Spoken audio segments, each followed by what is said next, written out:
자, 미국 증시 분위기를 생생하게 전해드리겠습니다. 이항영의 월가이드 시간입니다. MTN 이항영 전문위원과 함께 이야기 나눠볼게요. 어서 오세요. 네, 안녕하세요. 어제 미국 시장 하락했는데 그냥 일단 분석은 숨고르기 정도로 분석되고 있는 것 같더라고요. 네, 맞습니다. 워낙 숨차게 좀 달려왔거든요. 그렇기 때문에 이번 주에 S&P 500 기준으로 보면 상승세가 한 6주 만에 또 최고 상승률이 나오고 있습니다. 아직까지는요. 네네. 오늘 밤이 어떻게 남았지만은. 네, 여하튼 지금 나스닥 오늘 거의 1% 정도까지 내렸고요. S&P 500과 다우지수도 0.8, 그리고 0.5% 정도 내렸습니다. 러셀 2000은 상대적으로는 강한 모습 보여주었고요. 네, 유가의 반등도 있었습니다. 금값은 좀 숨고르기 하는 모습 보이고 있고요. 네. 달러 가치는 최근 들어서 그냥 높은 가격 수준에서 지금 계속 유지가 되고 있다라고 보셔야 되겠는데요. 일단 섹터별로 보면 실제로 보면 임의 소비재 정도가 오늘 좀 반등했고요.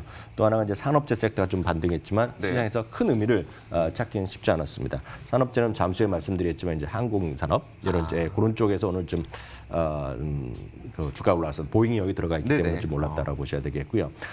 오늘 전체적으로 보면 200일선을 지금 언제 돌파하느냐에 대한 기대감이 있거든요. S&P 500 기준으로 보면 왜 200일선이 중요하냐면 우리나라 주식하시는 분은 뭐 50일선도 있지만 대부분 20일선 그리고 좀 짧게 보시는 분 뭐 5분봉, 20분봉, 60분봉에 이제 목숨을 거는 분들 많이 있는데요. 그렇죠. 실제로 미국은 이제 장기선이라 그래갖고 실제로 200일선과 50일선을 다 중시하고 나머지는 큰 의미를 보는 사람이 없습니다. 그래서 네네. 약간 우리랑 차이가 나는데요. 지금 50일선과 100일선은 다 넘어섰습니다. S&P 500이요. 네. 그리고 S&P 500 주식 중에서 한 80% 이상은 지금 50일선을 넘어섰고요. 그리고 200일선을 이상 넘어선 것도 지금 거의 한 80% 정도 됩니다. 그래서 상당히 지금 넘어서 있는데 아직은 전체적인 200일선은 아직 지금 돌파를 하지 네네. 못하고 있습니다. 변동성은 오늘 이제 0.8%로 이번 주 중반 들어서 좀 강해졌던 것이 커졌던 것이 잠깐 이제 숨고르기 하는 그런 정도 모습이었습니다. 시장을 이렇게 끌고 올라왔던 것은 결국은 나스닥 중에서도 100 중에서도 소위 탑 클래스, 빅5들이 시장을 끌고 왔는데요. 오늘 일제히 그런 주식들이 최소한 상승폭이 두나 페이스북 같은 게 해당되고 나머지는 마이너스로 마이너스 2% 정도 하락됐습니다. 아마존은 사실 오늘도 사상 최고가를 갔다가 이제 2% 그랬죠. 정도 네. 하락하는 모습을 보여줬습니다. 이런 상황에 대해서 LPL 마켓 스트레티스의 라이언 데트릭은 이런 얘기를 하고 있습니다. 경제 활동이 재개되고 있고 어떤 코로나19에 관련된 백신이 됐건 치료제가 되건 기대감이 커져 있지 않습니까? 네네. 그러니까 것들이 이번 주 반등의 주역은 맞는데 다만 이런 것들이 베어마켓시의 큰 폭의 반등이 한 10% 정도 조정은 자연스러운 거기 때문에 너무 이런 의미는 뭐냐 너무 걱정하지 말라 이런 정도로 좀 이해하시면 되겠네요. 사실 저는 이 얘기를 보면서 조정 나올 수 있다, 조심해라라고 생각을 했었는데 그게 아니라 네. 이 정도 조정은 원래 있는 거다. 그럼 30% 이상 반등했잖아요. 네네. 너무 올랐으면 또 쉬는 것도 못 치면 인생살이랑 똑같다는 생각을 하죠. 뉘앙스가 전혀 좀 제가 이해했던 것과 좀 다르게 좋습니다. 그 실업보험 청구 건수도 꽤 많이 늘어나서 200만 명 넘게 올랐죠, 또. 네, 맞습니다. 3월이 어떤 3,800만 명이 나왔는데 네네. 점점 조금씩 이제 줄어드는 거 맞죠. 다만 이제 신규 어떤 다음 달에 나올 일단 실업률은 상당히 높게 나오겠지만 중요한 것은 경제 활동이 재개되면서 새로운 일자리가 또 창출되는 것도 꽤 있기 때문에 네. 이 숫자 자체가 크게 뭐 의미를 둘 필요는 없다라고 보셔야 되겠고요. 다만 그거보다는 오늘 전체적으로 유가의 좀 반등세가 이어지고 있다는 거. 딱 한 달 전만 하더라도 좀 마이너스 뭐 갔던 그러니까요. 날이잖아요. 충격적인 날이었는데 지금 충격적이었죠. 딱 한 달 되고 있는 시점이거든요. 하여튼 아무리 33달러도 이거 싼 거죠. 네네. 그래서 상식적으로 최근에 어떤 월가에서 시간은 60달러 정도까지는 회복하지 않겠느냐. 언젠가는 그게 네네. 뭐 내년이 될지 모르겠고 올해 말이 될지 모르겠지만 33달러건 저 마이너스 20이건 똑같이 싸다라고 일단 이해하시면 좋겠고요. 시장이 조금 여하튼 안정돼서 그런지 모르지만 금값은 최근 들어서 진정세입니다. 다만 여전히 1,720달러 수준 엄청 비싼 거거든요. 이것도요. 그렇죠. 그러니까 그런 것도 좀 염두에 두시면서 보시면 되겠고요. 요즘 금값이 하다 보니까 여기저기서 우리나라에서도 일부 증권사에서 뭐 은을 사야 되니 어쩌는 얘기하는데 네네. 금도 마찬가지 은도 하여튼 상품 가격을 보고 매매하는 것은 늘 말씀드리지만 매우 위험한 거다. 그건 이제 전문가들 집단의 영역이지. 제가 봤을 때 그 친구 따라 강남 가서 제가 돈을 버는 사람 못 봤거든요. 네네. 유의하시기 바랍니다. 알겠습니다. 자, 지난 밤사이 미국 시장에서 좀 여러 가지 눈에 띄는 종목들이 있었다면 한번 정리해 주시면 어떨까요? 네, 앞서 얘기 나왔지만 이제 보잉인데요. 보잉이 이제 RBC에서 매수견은 164달러를 제시했는데요. 이제 왜 이런 얘기가 나오는지를 보셔야 되겠습니다. 아시다시피 이제 재개한다 하지만 아직 737 맥스가 좀 안 되고 그렇죠. 안 되고 있죠. 생산도 재개한다는데 공장 일부 오픈한 건 사실인데요. 공장 오픈하더라도 사람이 받아줘야 되고 물건을 인수해야 되고 거기에 이제 미국 우주항공국에서 이제 그 허가를 해줘야 되는데 네. 이제 당초 생각은 이제 상반기에 하고 할 기대감이 있었는데 이제 늦춰진 거죠 지금요. 네. 그리고 잇따라서 이제 캔슬하는 주문을 캔슬한 것도 있고 지금 미국과 중국이 지금 이런 으르렁거리는 거에 나오면 또 보잉 또 하고 그러니까요. 네. 그 미국 캐나다 그 유럽 가서 에어버스 산다 이럴 수 있는 거서 다 안 좋은 거 다들 누구나 다 안다는 건데요. 이제 이렇게 보셔야 되겠습니다.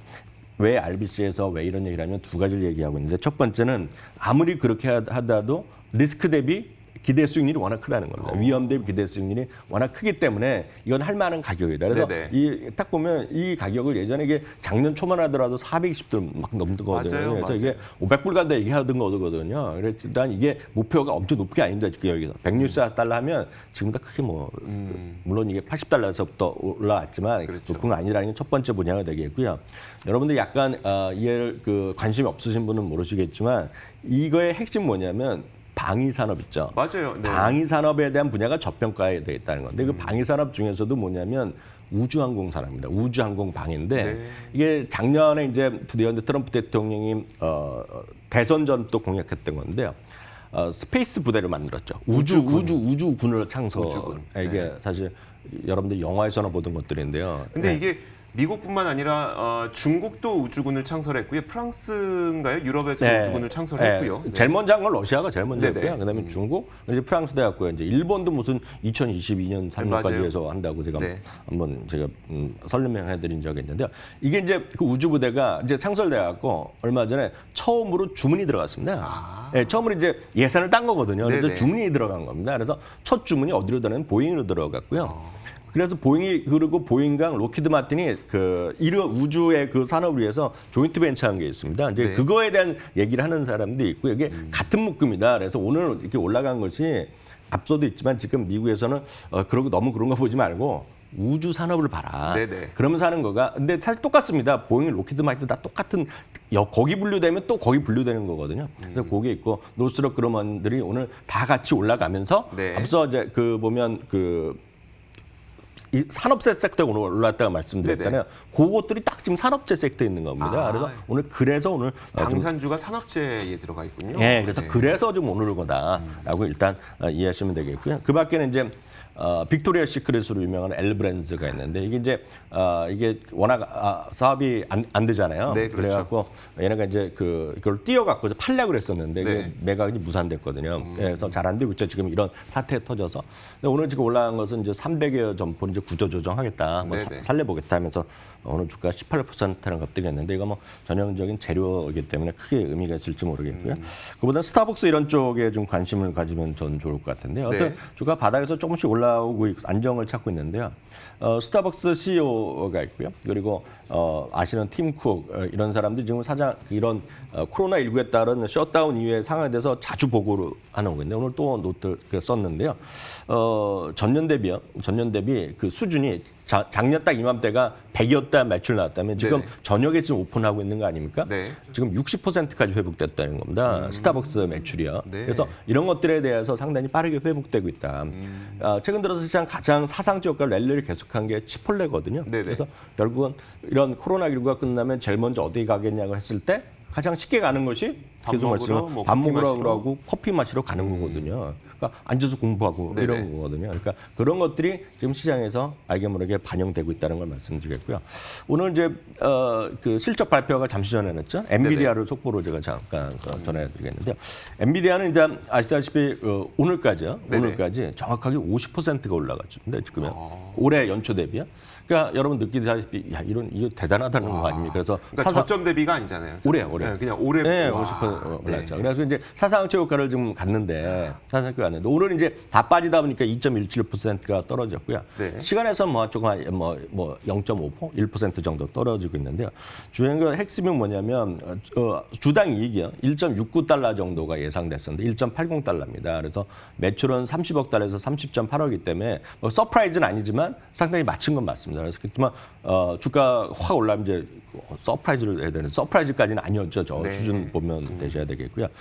중요한 것은 많은 분들이 엔비디아를 하면 많은 젊으신 분들은 게임 때문에 엔비디아를 하는 거 아닙니까? 네네. 게임이 지금 25%가 늘어났습니다. 게임 분야 매출이요. 그래요? 근데 사실 그보다 더 중요한 건 이제 데이터 센터죠. 네네. 이제 데이터 센터에 통해서 머신러닝하고 뭐 인공지능 다 그거 아닙니까? 데이터 센터가 112억 달러가 정확히 나오면서요.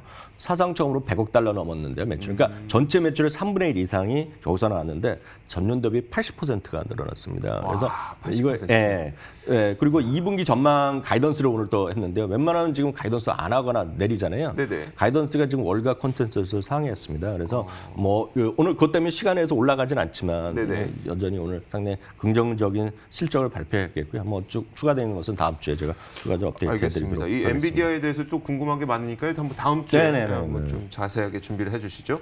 그 페이스북에 이슈가 있었는데 원격 근무 직원들에게 확대할 거라고 밝혔다면서요. 사실 이 부분은 이게 뭐 그 하루 주가보다는 여러분들이 크게 좀 장기적으로 이해하셔야 되겠고 이게 뉴 노멀 시대에 코로나19의 모든 상당히 많은 것들이 이제 바뀔 거라는 얘기하고 있는데요. 네. 페이스북은 얼마 전에도 이런 얘기했습니다. 그 연말까지 연장하겠다는 거거든요. 그 재택근무를요. 재택근무요. 근데 지금 그 연말까지 수치를 다시 한번 확인했습니다. 연말 가더라도 최대한 25%만 복귀시키겠다 얘기를 했고요. 2030년까지요. 인원의 전체 인원은 50%를 재택근무를 시키겠다는 겁니다. 50%. 그러니까 워낙 실리콘밸리는 값도 비싸니까 네네. 가면 이제 인건비도 페이도 줄여줄 수 있죠. 그런 얘기를 하는 거가 되겠는데 이게 처음이 아니라 지금 큰 하나의 어떤 추세라고 운동 그런 트렌드라고 보셔야 되기 때문에 전 원격 근로 이런 전체적으로 우리나라도 마찬가지거든요. 네. 그래서 언택으로 분류된 그런 쪽에 여러분 관심을 가지라는 관점에서 다시 한번 말씀드리겠는데요.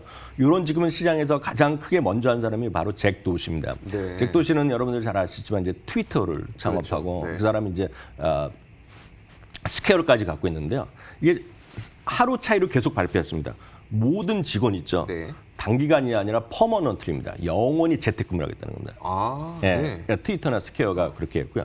거기에 이제 좀 빠지는 사람이 아니죠. 그런 운동하면 제일 먼저 실리콘밸리가 아니라 왜 캐나다의 저축은 오타와에 하고 있는 소위 토비 레케의 쇼피파이가 또 발표했는데요.